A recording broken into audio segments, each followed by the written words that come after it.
ሰላም ጤና ይስጥልን ጄኤምኤም ቴሌቪዥን ተመልካቾቻችን ከጄኤምኤም ቴሌቪዥን የጄኤምኤም መረጃዎቻችን እናንተ ኢንቨስት በሳር ላይ እንገኛለን። በቅድሚያ ማርስ ዜናዎች ለዛይ ማህበረሰብ የብሉይ ኪዳን ትርጉም ፕሮጀክት በይፋ ተጀመረ።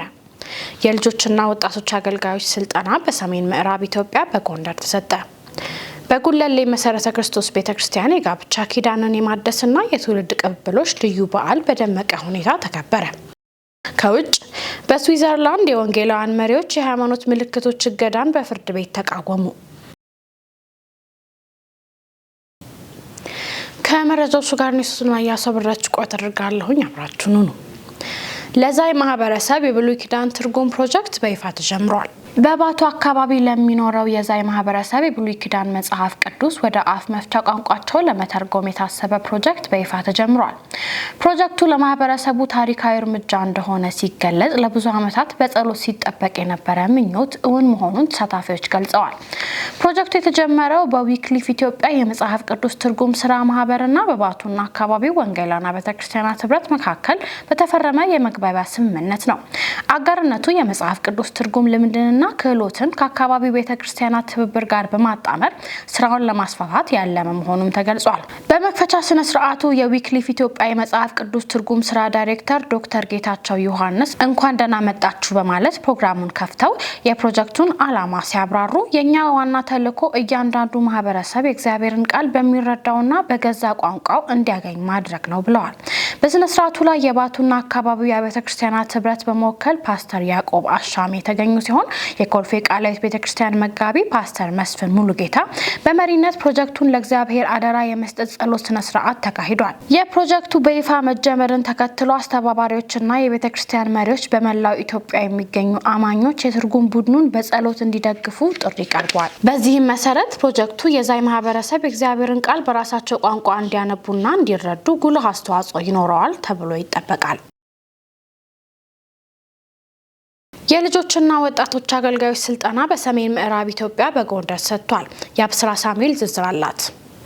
የኢትዮጵያ ወንጌላዊት ቤተክርስቲያን መካነ ኢየሱስ የልጆችና ወጣቶች አገልግሎት መምሪያ በሰሜን ምዕራብ ኢትዮጵያ ላሉት ማህበረ ምእመናን የአገልጋዮች ስልጠና በጎንደር ከተማ ሰጥቷል።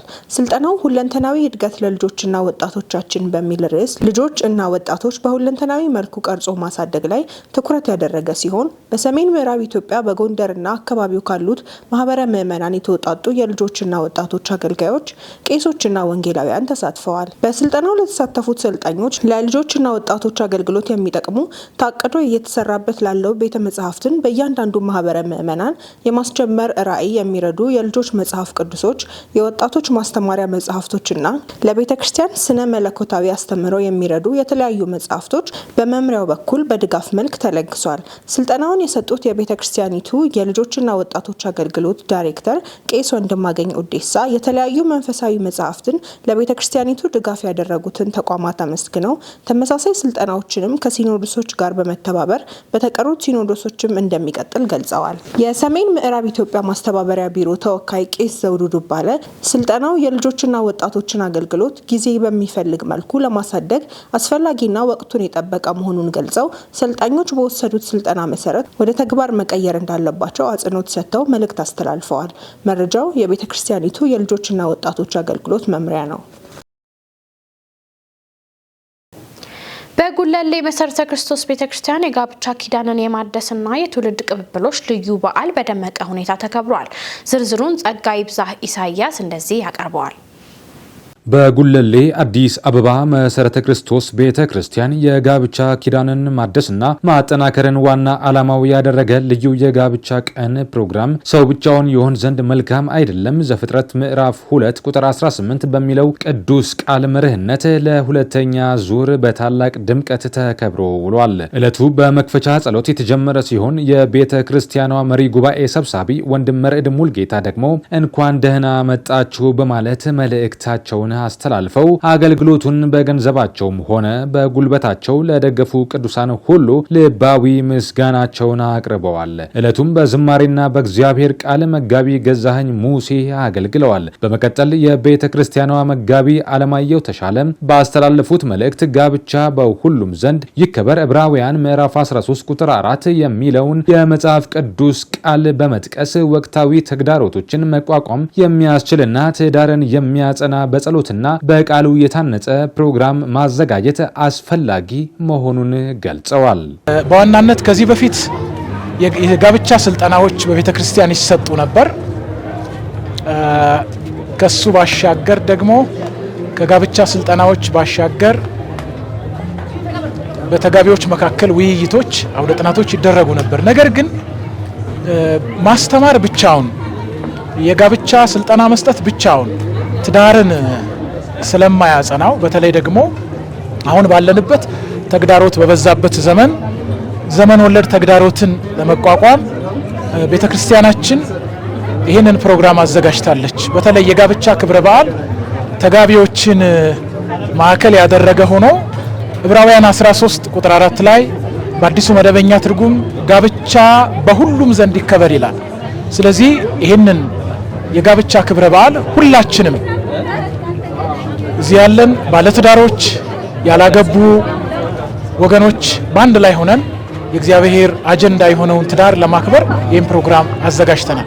የቤተ ክርስቲያኗ መሪ ጉባኤ ሰብሳቢ ወንድም መርድ ሙልጌታ በበኩላቸው እንዲህ አይነቱ ፕሮግራም በየጊዜው መደረጉ ለትዳር አዲስ መነቃቃትንና ተሐድሶ የሚፈጥር ሰዎችም ትዳራቸውን እንዲቃኙና እንዲያስተውሉ የሚረዳ ትልቅ አጋጣሚ መሆኑን አብራርተዋል።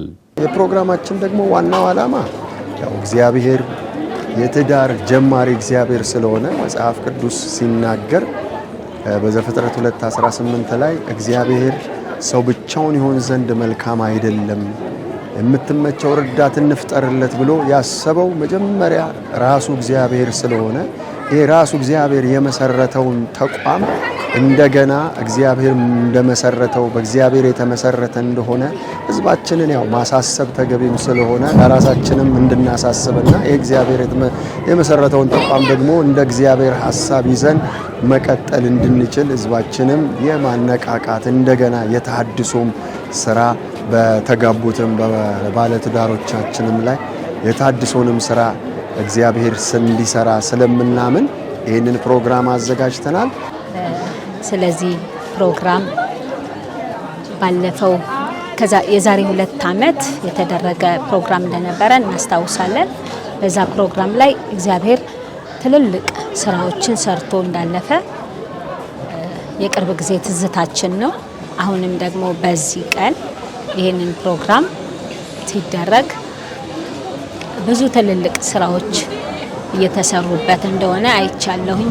ሌላኛው የአጥቢያው አባል እንደተናገሩትም እንዲህ አይነት የአንድነት ጊዜ ትልልቅ ሰዎች ለወጣቶችና ለተናናሾች ጥሩ ምሳሌ የሚሆኑበት የቤተ ክርስቲያንን ፍሬዎች የሚያሳዩበትና ለተናናሾች ጥንካሬን የሚሰጥ መሆኑን ገልጸው የአጥቢያው ህብረት ሊመሰገን እንደሚገባ ጠቁመዋል። እግዚአብሔር ለዚች አጥቢያ ድንቅ ነገር አድርጓል።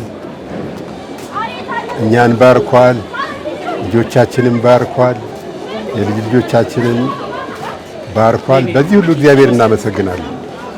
የዚህ የአንድነት ጊዜ ዋናው ጥቅሙ እኛ ትልልቆቹ ለልጆች ምሳሌ እንድንሆን ቤተክርስቲያን ፍሬዎቿ ስለሆንን ቤተክርስቲያን የት እንደደረሰን ምን ላይ እንደሆንን ለማስታወሻነት ነው። ታናናሾቻችን ደግሞ እኛን እያዩ እንዲበረቱ፣ እንዲተጉ፣ እግዚአብሔርን እንዲያመሰግኑ ይሄ ጥቅም አለው።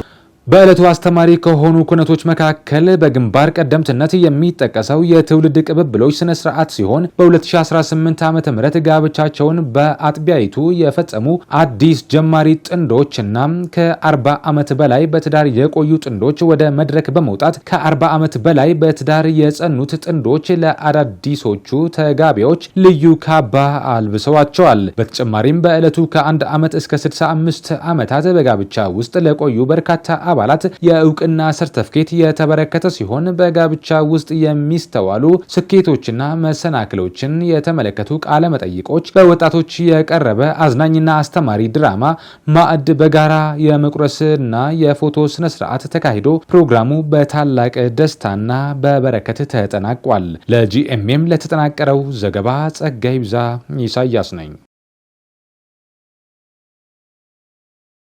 አድማስ በሚል ርዕስ በ3 ቋንቋዎች የተጻፈው የአገልጋይ አለምነሽ አተው መጽሐፍ በኢሊሊ ሆቴል ተመርቋል። ታምራት ሞቲ በስፍራው ተገኝቶ ያዘጋጀልን መረጃ እንደሚከተለው ይቀርባል። አድማስ የተሰኘውና በአማርኛ በአፋን ኦሮሞና በእንግሊዝኛ ቋንቋ በአገልጋይ አለምነሽ አተው የተጻፈው መጽሐፍ ጥሪ የተደረገላቸው እንግዶችና የጸሐፊዋ ቤተሰቦች በተገኙበት በኢሊሊ ሆቴል ለምረቃ በቅቷል።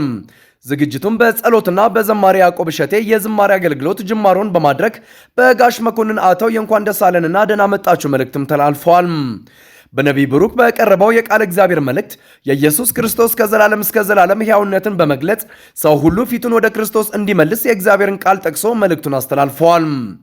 ቀጥሎም የመጽሐፉ ዳሰሳ በቄስ ሙሴ የቀረበ ሲሆን በርካታና ወሳኝ ሐሳቦችን በውስጡ ይዞ አመለካከታችንን እንድንቀይርና አድማሳችንን በማስፋት ወደ ተፈጠርንለት እውነት እንድንመለስ የሚያደርግ መጽሐፍ ነው ሲሉም ተደምጠዋል። ቀጥሎም በስፍራው የተገኙ የአገልጋይ አለምነሽ ልጆች ስለ እናታቸው መልካምነትና ጥንካሬ የተናገሩ ሲሆን ስትለፋበት የቆየችበት መጽሐፍ ለምረቃ በመብቃቱም ደስታቸውን ገልጸዋል። የአድማስ መጽሐፍ ጸሐፊ የሆነችው አገልጋይ አለምነሽ አተው ጥሪዋን አክብረው የተገኙላትን እንግዶች በማመስገን ለረጅም ዓመታት በጀርመን ሀገር በፍራንክፈርት ከተማ እንደምትኖርና በወንጌላዊት ቤተክርስቲያን እንደምታገለግል በመግለጽ ይህ መጽሐፍ በብዙ ድካም መሰራቱን ጠቁማ ስለ ሰው፣ ስለ ነጻነት፣ ስለ ለውጥ፣ ስለማይወሰድ እድል፣ ስለ ሀብቶቻችንና በርካታ ጠቃሚ ይዘቶችን ይዞ የህይወትን ትርጉም የሚገልጥ መጽሐፍ ነው፣ ተጠቀሙበት በማለት መልእክተኛ የሆነ መንፈሳዊ ስነ ግጥምም አቅርባለች። በማስከተልም በተለያዩ አባቶች አማካኝነት የቡራኬ ጸሎት ተደርጎ መጽሐፉ በይፋ የተመረቀ ሲሆን ቅዱሳንም መጽሐፉን በመግዛት አብሮነታቸውን አሳይተዋል። በመጨረሻም ከዘማሪ አሮን ጋር በጋራ ጌታን በማምለክ የአድማስ መጽሐፍ ምረቃ መርሃ ግብር ፍጻሜውን ያገኘ ሲሆን ጸሐፊው አገልጋይ አለምነሽና ጋሽ መኮንን ስለ መጽሐፉ የሚከተለውን አስተያየት ሰጥተዋል። የአድማስን መጽሐፍ ለመጻፍ የተነሳሳሁት በዓለም ዙሪያ ለሚገኙ ችግሮች መፍትሄ ምን ይሆን የሚለውን ጥያቄ በማንሳት ነው ማለት ነው። በሀገራችን በኢትዮጵያ፣ በምስራቅ አፍሪካ እንዲሁም በአፍሪካ ላሉ ችግሮች ምን ይሆን መፍትሄውና ደግሞ በዓለም በሙሉም ደግሞ ብዙ ችግሮች አሉ። እንደ ቦታው የችግሩ አይነት ቢለያይም በዓለም ዙሪያ በሙሉ ችግሮች አሉና ለዚህ ሁሉ መፍትሄ ምንድነው የሚለውን ጥያቄ በማንሳት ነው በመንደርደር የጻፍኩትና የመጽሐፉ ዋና ሐሳብ እንግዲህ ሰዎች እግዚአብሔርን በማወቅ ያው የእግዚአብሔር ቃል እንደሚናገረው ሁሉም ሰው በድለዋልና የእግዚአብሔርም ክብር ጎሎታል ስለሚል ብዙ ሰው ምናልባት ገንዘብ ወይ ሀብት የሆነ ነገር የጎደለው ይመስለዋል። ግን በምንም መሙላት የማይቻለው የእግዚአብሔር ክብር ከሰው በመጉደሉ ነውና ያንን በማግኘት ሰው መድኃኒት እንደሚያገኝ በማሰብ ነው ወደ ሐሳቡን ወደዛ በመውሰድ ነው የሚቋጫው እና እግዚአብሔር ስሙ የተባረከ ይሁን። አሁንም ደግሞ አደራ ምለው ሰዎች ሁሉ እንዲያነቡት መጽሐፉ ለወጣቶች፣ ለህፃናት፣ ለእናቶች፣ ለአባቶች በሙሉ ነው የሚሆነው። በተለይ ህፃን ልጆች ላሏቸውና ከልጆች ጋራ የተያዘ ነገር ያላቸው ሰዎች ቢያነቡት በጣም ብዙ ትርፍ ያገኙበታል ብዬ አምናለሁኝ። ምክንያቱም ሰው ከመጀመሪያ ከልጅነቱ ጀምሮ የሚወስደው የሚሰበስበው ዕውቀት አስተዳደጉ በኋላ ባለው ህይወት ላይ በጣም ከፍተኛ ተጽዕኖ ስላለው ከልጅነት ጀምሮ ሰው መልካም ከሆነው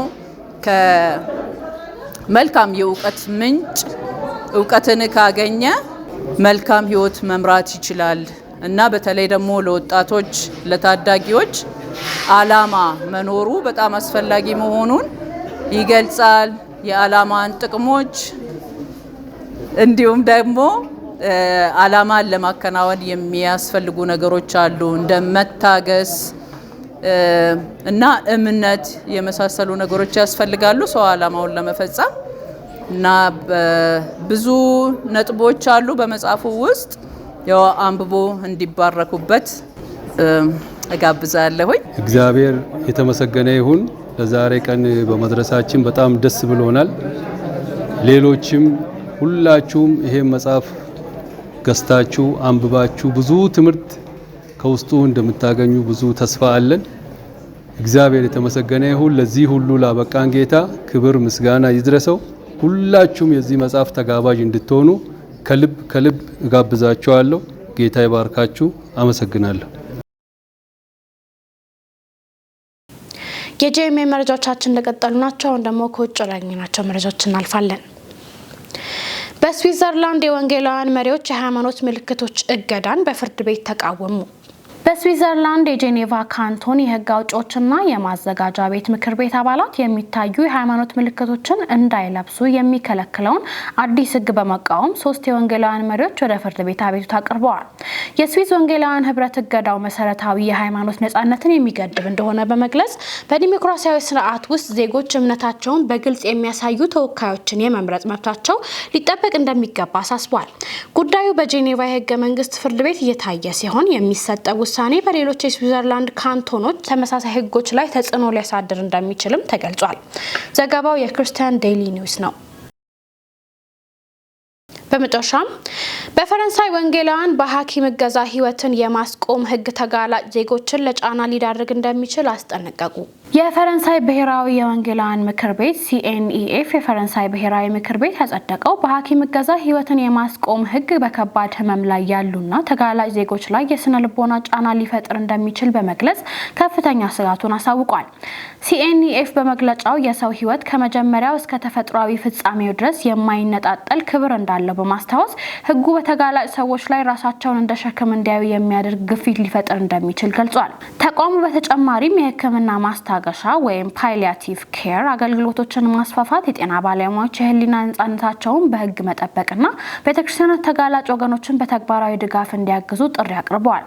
ዘገባው የክርስቲያን ዴይሊ ኒውስ ነው።